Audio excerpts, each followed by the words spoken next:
Welcome back to Coaching Conversations. Thanks so much for joining us. I'm Maria Secchi. And I'm Lourdes Leeper. Stay tuned to the end for some practical practices you can start using right away. Yeah. So today, let's delve into a type of situation we've all likely encountered, like receiving this terse email from a colleague that makes you feel, attacked.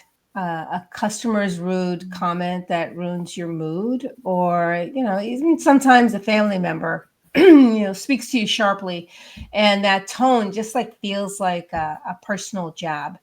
And in those moments, even for just a second, you feel this jolt of anger. You're infuriated, and you think, how could they do that to me? Yeah, I'm more likely to go into that hurt feeling of, why would they do that to me? How could they do that to me? But it's like not anger, but hurt. But I mean, that feeling is so universal, right? It's like you're having a perfectly good day, and then bam, one interaction, one unkind word, and your entire reality shifts. You start to feel this like ache of injustice, or a sense that you've been wronged, and you may feel like a victim. Yeah, exactly. Some people, when they feel like a victim, they go inside, and when I feel like a victim, I get angry. Like my go-to emotion is always anger. And it's changed dramatically over the years, but that's for some people, and people like me, our first defense, instead of feeling that hurt, is to have that anger. And like you were saying, you feel your hurt right away, and I feel the hurt in a form of anger, so I defend myself. But we don't have to have that pain, right? And that's the pain that we want to talk about today. It's for anyone who's ever felt like their peace of mind is up for grabs, or that their emotional state is at the mercy of other people. And this is for, it's for anybody, really. It's for managers, parents, friends who feel like, they are constantly on the defense, or they feel like a victim. Yeah, yeah. And it's about skill. This is really about skill building, right? Because taking things personally is just exhausting. So we're going to talk about why that happens and how to deal with it. Absolutely. So stick with us. We're going to give you some tools to take back your power and find some peace from the inside out. Absolutely. So let's get into it. You get an email from a coworker that's just like a single sentence and a bunch of demands.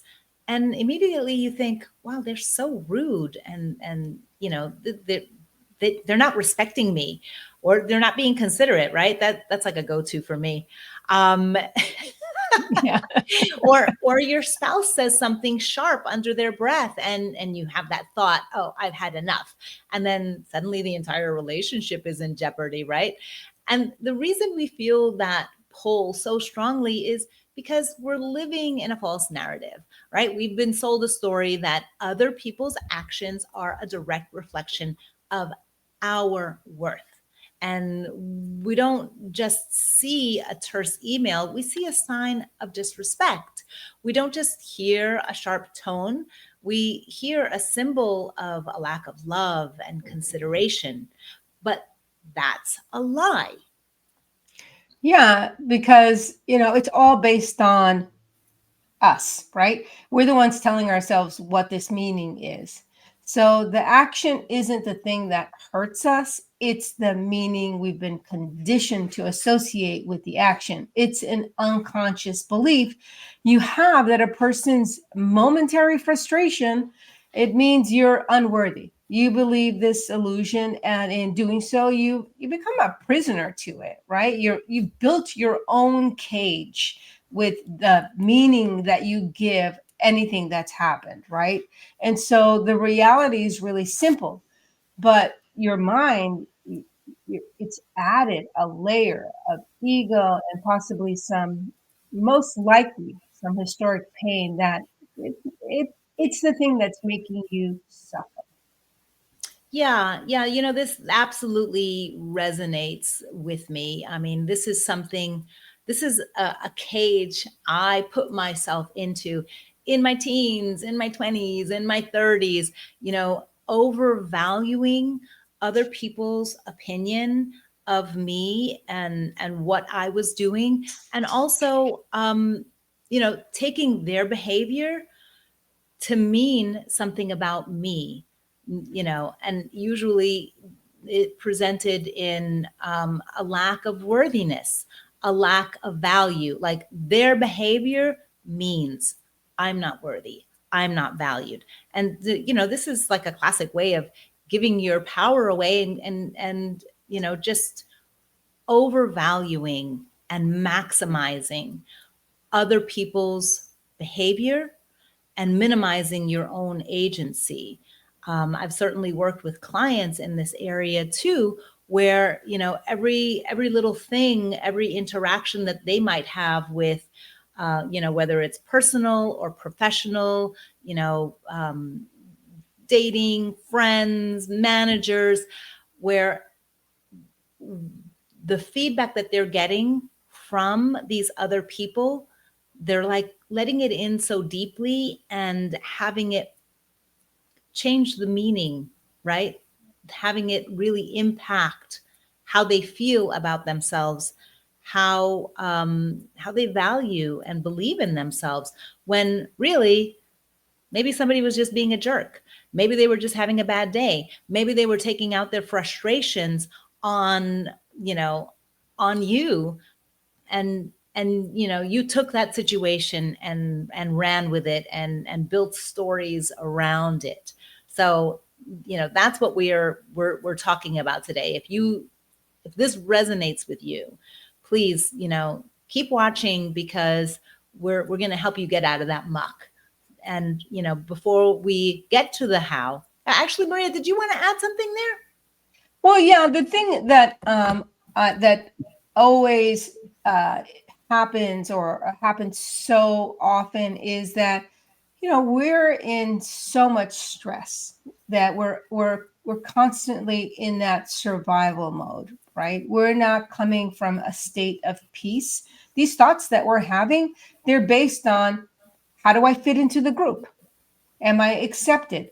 Am I living from a place where I can be authentic without being rejected? So we're always trying to survive, and we're always trying to avoid rejection. We're always trying to avoid victimization. And we are trying desperately to feel completely connected. And the baseline is from surviving. You're always trying to survive. You tried to survive, and you did. You succeeded if you're watching this. You're trying to survive your childhood, right? Mom's upset, dad's upset. Must be me. If they're getting a divorce, must be me. Everything is, it must be me. It must be me. It's something that so we have that thing where we think that we're in control, and we're also trying to survive. So that combination is really disastrous for us, especially when we're adults. So it does take a level of emotional intelligence, but more than anything, it's the emotional competence, right? When you're aware, when that awareness becomes who you are, then you're not trying to shelter yourself or shield yourself from other people's emotions, right? They're no longer triggering you. And so we need to get out of that survival state. And that's why it's so important to have a conversation with somebody else, right? Have a conversation with a coach, a therapist, a friend that exhibits this kind of stability, where they're coming from a state of peace instead of a state of survival. This is why your mindfulness works. It's so important to get into a state of peace, so that we don't have these interactions. We don't overreact to somebody's bad mood or behavior, right? Right. Absolutely. And so, before we get to the how, let's go deeper. we have to ask ourselves, what is the deeper need that we're trying to protect? What is the underlying emotional need that we think is being threatened when someone is unkind? And that's the most important question, because a rude comment isn't just a rude comment anymore. It's a symbol, it's a placeholder for something else. And when we strip away that surface level offense, we're left with a core human need. Right. Maybe the desire for the coworker's kindness isn't about kindness at all. Maybe it's about a deeper need or respect, or a feeling of security that you think is being taken away in that moment, and it's it it just hits you the wrong way. Or maybe that sharp tone isn't about your spouse's mood. It's about a deep need for belonging, for a sense of connection that you feel is missing from your life, from your relationship. The hurt you feel isn't for the words, it's really for the feeling that you're not where you're supposed to be in the relationship or at work or in your life itself. Mm-hmm. And, the unfortunate truth is that we've been taught to look for our deepest human needs: love, security, worth, belonging, in the things that can never fulfill them. You can't control someone else's mood, but you can control your own inner sense of security. And, because external things never truly satisfy those needs, we just keep craving more and more and more. It's incessant. It's like trying to inflate a balloon that's riddled with holes. You'll exhaust yourself trying and never be able to do it. Yeah, that's such a powerful metaphor. So, we feel that hole in our soul, and we try to fill it by demanding perfect behavior from others. But the hole isn't a physical one; it's an emotional and spiritual one. And the solution's not external; it's always internal. We have to look inside ourselves and resolve our own internal battles. So the goal, it's not about stop wanting kindness. It's to understand that what the desire is really about, it's about becoming, fluent in your own emotional language so you can stop mistaking a need for connection with frustration with someone else's actions. It's about us going inside and resolving all of those issues that we were trying to survive, and just letting go and understand and accept that we have survived. We're in a different state. We can be. It's a choice that we make, and we make it daily. We make it with every interaction. Yeah, I mean, something that Maria has often shared with me is the difference between being in survival mode and being in like a thriving, living mode, right? Because if you're constantly in fight or flight, that's you, that it's an exhausting situation to be in. And, so we've been talking a lot about our minds and emotions. And here's the biological reason for this. When someone offends us, our amygdala, the brain's alarm system, goes into high gear.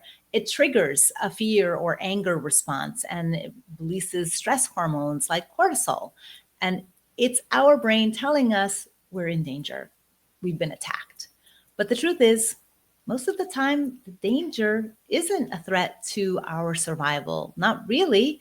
It's a traffic jam or a rude email, but we feel, our response is triggered, like, we're in danger. We must survive, right?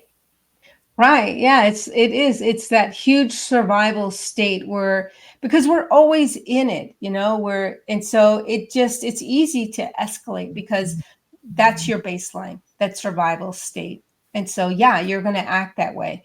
And, this is where we really need to talk about the prefrontal cortex, because that's where it comes in. You think of the amygdala as a car's accelerator, and your prefrontal cortex, it's the brake. The accelerator is always ready to go, but you have to consciously step on the brakes. So every time you choose to respond calmly instead of angrily, you're strengthening that neural pathway. So once again, this is neuroplasticity at work, for better or for worse. Yes. And, mindfulness is the way to use it for better. Yeah, absolutely. Absolutely. Because it's true. It's taking that pause always is going to take you out of that survival state. And even if you just, ask yourself, wait a second, I'm reacting, right? Instead of saying, okay, well, I want to take control. It's about taking control of yourself, not taking control of anybody or any situation. The first thing is to take control of me, right? Absolutely. And so, when we're not in control of ourselves, that's why it feels so automatic when we take things personally, because it's literally a habit. But the good news is, you can build a new, better habit. Right. So, how do we stop our brains from taking things personally and get back to what's real? This is really where the gentle challenge comes in. This is where we break that illusion. Let's go back to those examples. That terse email from your colleague, or, it's whatever they say to you, it's not a personal attack. It's just a communication from the person who's probably under a lot of stress. And even when your spouse gets, is really sharp with you, it's just it's a fleeting expression of what they are feeling. So distinguishing the two is what allows us to distance ourselves, not to take it personally, and then to respond appropriately, even to respond with some compassion. It gives us the opportunity to see the bigger picture instead of just, how it makes me feel, or again, that state of survival. Mm. Yeah. So, this is how you untether yourself from the external things that would otherwise control you. It's about taking your power back. You think that someone else's approval is what you need to feel worthy, but strip it back. It's just a fleeting opinion. And when you stop overvaluing it, you take your power back. You don't need external stuff to feel worthy. You create your own value. And here's a quick practical hack for that moment of offense, of being triggered, right? When you experience something and feel the pull to get all jammed up in it, pause for 5 seconds and mentally strip it down to its essence. Definitely. That is such a powerful tool. 5 seconds, 3 seconds, whatever second you can take, that's your breakthrough. Because the minute you do that, the second that you do that, you've engaged your prefrontal cortex. You've opened the door to that, and that's empowering. And this is also where timeless wisdom becomes a daily practice. It's not about you being a doormat. It's about being free and being really in control of yourself. The moment you see something as it is, not what your ego or your past hurts say it is, or your survival state says it is, you get to choose what to do next instead of being pulled by this compulsion. Yes. And so here's your 4-point practice to use whenever you feel that pull of anger or offense. Notice, what am I feeling right now? Name the emotion: anger, hurt, offense, and strip it down. Mentally deconstruct the object or experience. Ask yourself, what is it really? Right. And then find the root. What is the underlying need or feeling I think this thing will take me from, or take from me? Respect, security, worthiness. And then create your own. What is one small action I can take in this moment to create that feeling for myself without the external offense. And this is the ultimate lesson. The lesson is not to reject empathy, but to free yourself from the illusion. When you strip away the lens of the past and your ego and that survival state, you gain mastery over your emotions. Instead of being pulled by past hurts, you consciously choose what matters and how to respond. Yes. And, just bringing it right back to a mindfulness practice, that can be your superpower, right? So we'll leave you with this reminder. The difference between reaction and response is in a single breath. In that breath lies your freedom. So powerful. So the next time someone else behaves or the behavior threatens to disrupt your peace, take a breath, find that space, and choose your response wisely. You've got this. Absolutely. Thanks so much for being here. We're walking this path right alongside you. Take care of your heart, take care of your mind, take care of yourself. And if you found this helpful, support our work by liking, following, sharing, and subscribing. We'll see you next time.